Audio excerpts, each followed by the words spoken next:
ભરૂચ જિલ્લાના જંબુસર તાલુકાના જામડી ગામના સરપંચ દ્વારા થયેલ દબાણ મનરેગાના કામોમાં ભ્રષ્ટાચાર થતા સરપંચને 3 બાળકો હોય તેમની વિરુદ્ધ કાયદેસરની કાર્યવાહી તથા પદ પરથી દૂર કરવા માજી સરપંચ દ્વારા જિલ્લા વિકાસ અધિકારીને ઉદ્દેશી ટીડીઓને લેખિત અરજી કરવામાં આવી।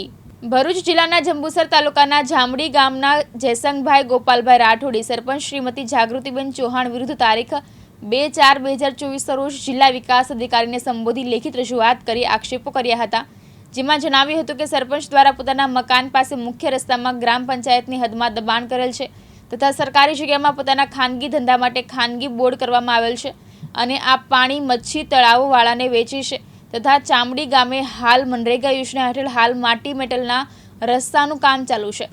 સરપંચ દ્વારા પોતાના ફાયદા માટે માટી મેટલના રસ્તા પર ઓએનજીસીની ગ્રાન્ટમાંથી મંજૂર થયેલ સીસી રોડના કામ કરાવેલ છે તથા બિલ ઉધારેલ છે। સરકારની યોજનાનો દુરુપયોગ કરવામાં આવેલ છે અને આ કામોના પૈસા પોતાના અંગત લોકોના ખાતામાં જમા કરાવવામાં આવેલ છે। આ સહિત હાલના સરપંચ શ્રીમતી જાગૃતિબેન ચૌહાણ 3 બાળકો ધરાવે છે, જે સરકારના ધારાધોરણ પ્રમાણે ગેરલાયક હોય, સરપંચ દ્વારા જન્મના દાખલાનો પુરાવો રજૂ કરેલ નથી અને પોતાના સમયગાળા દરમિયાન ત્રીજું બાળક જન્મેલ હોય। આ તમામ બાળકોને ધ્યાને લઈ સરપંચ પર કાયદેસર કાર્યવાહી કરી સરપંચ પદેથી દૂર કરવા જણાવ્યું હતું।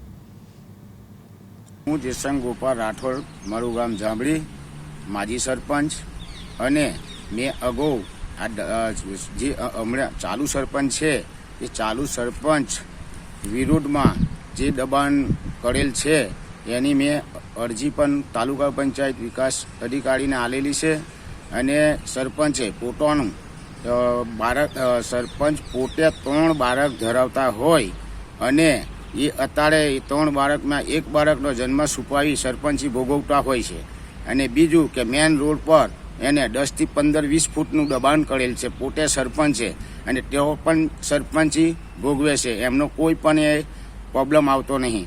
બીજું કે સરકારી જગ્યામાં તો 3 બોર કરેલા છે અને તે પણ અત્યારે સરપંચી ભોગવે છે તો પણ એને પ્રોબ્લેમ આવતો નહીં। બીજું મનરેગામાં રોડ બનાવેલા છે માટી મેટલ, એની ઉપર ઓએનજીસીના મેં અગાઉ સરપંચ હતો એક 4 લાખનો રોડ બનાવેલ મંજૂર હતો અને 4.5 લાખ રૂપિયાનો રોડ મંજૂર હતો। એ મનરેગાના રોડ બનાવેલા એના ઉપર જ આ રોડ બનાવવામાં આવ્યા, એના પૈસા ઉધારી લીધા હોય કે ખોટો ભ્રષ્ટાચાર કર્યો હોય કે એમને પોતાના ખિસ્સા ભર્યા હોય, એ પણ મારી જાણ મુજબ છે। એટલે આવા સરપંચો ગેરકાયદેસર કામો કરતા હોય છે અને 3 બાળક 2005થી 3 બાળક ધરાવતો હોય એ સરપંચ ગેરકાયદેસર છે, ઘેર જવા લાયક છે તો છતાં એ સરપંચી ભોગવતો છે। અસ્તુત ભારત માતા કી જય। સંજય પટેલ સાથે જીતુ રાણા, દિવ્યાંગ ન્યૂઝ, જંબુસર, ભરૂચ।